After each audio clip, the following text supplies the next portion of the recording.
All right, you guys, so welcome back. I am about ready to go over this Unit 1 review. It's essentially a practice test, so if you haven't actually taken the test yet, then stop this video and do that. However, if you have some questions about how you're supposed to do it, I'll briefly go over that. You use the annotation tool in Canvas to answer the questions. There's a markup tool where you can draw circles around the letter of the answer. There's a highlight tool where you can just highlight the answer.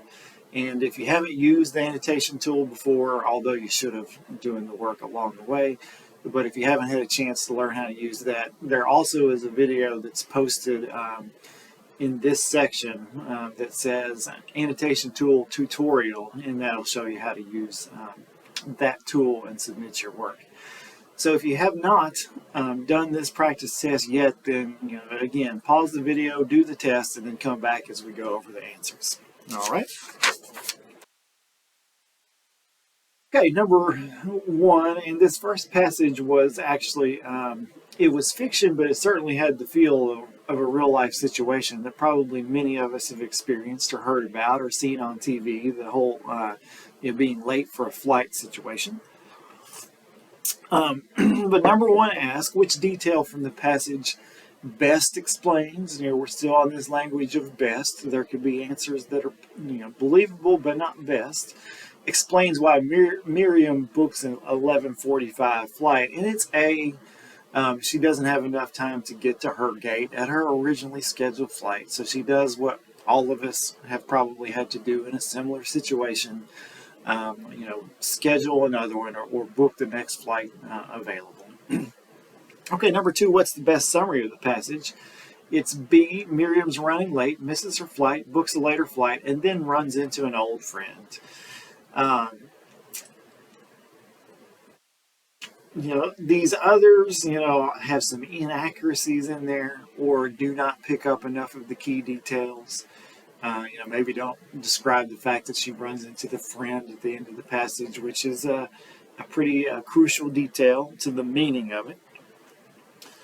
All right, now we're on question 3. We have part A and B, and we're asked to, which best describes how Miriam feels in the two paragraphs? So, be cautious. A lot of times you'll just be looking at one or two paragraphs themselves rather than the whole passage.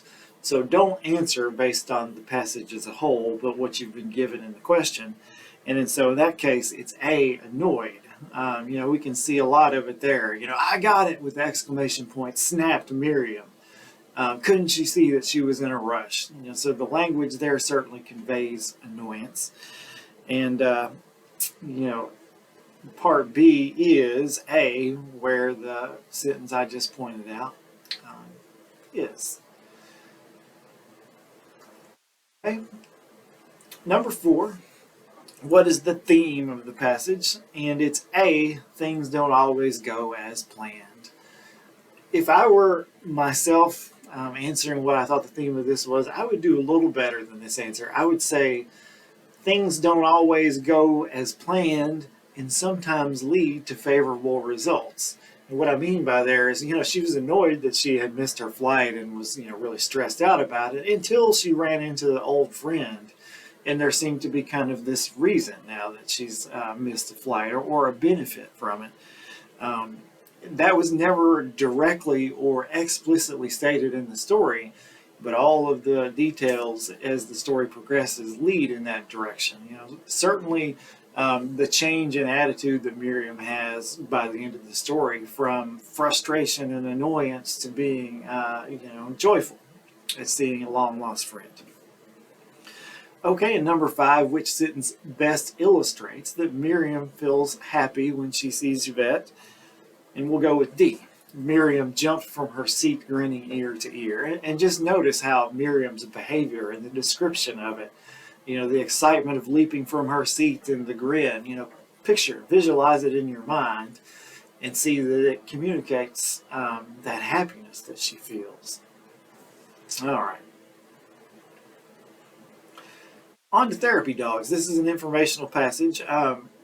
At times it kind of has the feel of a literary or fictional passage because there's dialogue, but this has the the structure and look and feel of something that you might read in a newspaper or maybe even on an online news website, that's telling us about something going on in the world or a topic, but making it sort of personal by describing some people who are involved with that topic.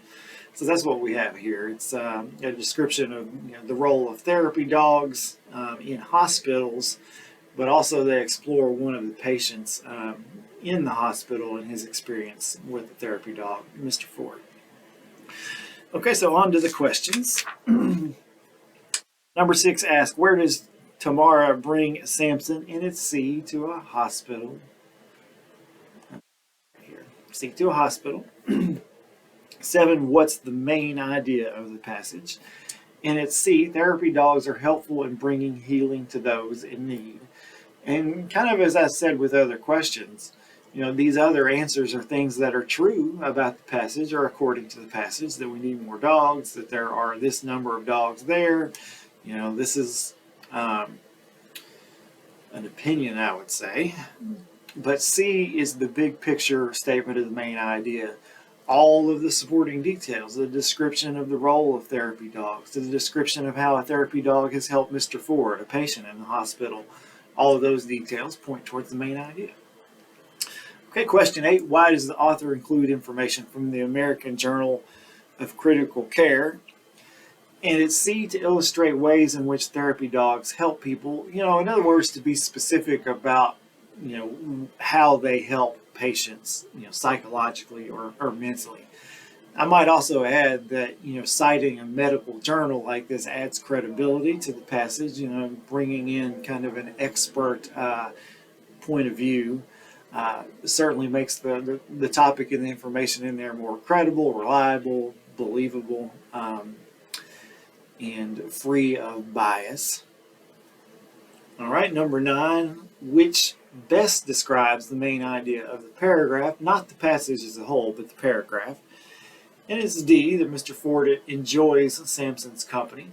I mean, it's explained implicitly. We have explicit details, things like, where is it? As soon as Tamara brings Samson to the side of the bed, Mr. Ford's demeanor and attitude changes. His lips turn into a smile. His face changes. His voice gets high and sweet. So in other words, we have those explicit details, of him reacting favorably to the dog, which clearly point to the main idea. Indeed, that Mr. Ford enjoys Samson's company. And in part B, the answer is A. One of those details, Mr. Ford's lips turn up into a smile, is an explicit detail that proves the implicit main idea that Mr. Ford enjoys Samson's company. All right, that ends the review of this Unit 1 review.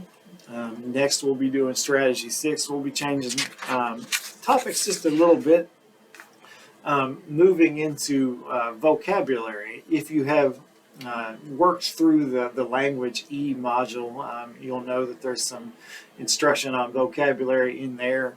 We're going to be taking it just a little bit further with analyzing vocabulary in the next lesson. So we've got some important content coming up, not that any of it isn't, but certainly continue to watch these videos and most importantly practice the work yourself. And utilize the resources you have. Use me if you have questions, if you need encouragement, anything you need. If there is a material or a resource that you don't have that you need, then I'm your contact person. My email address is here in Canvas in the class, and you're certainly welcome to text me or even call me during the day on my cell phone, during work days. If you have a question that needs immediate attention. All right, so proud of you, and hope you're continuing to get a lot out of this work and out of these lessons, and continue your journey. You're getting closer and closer every day.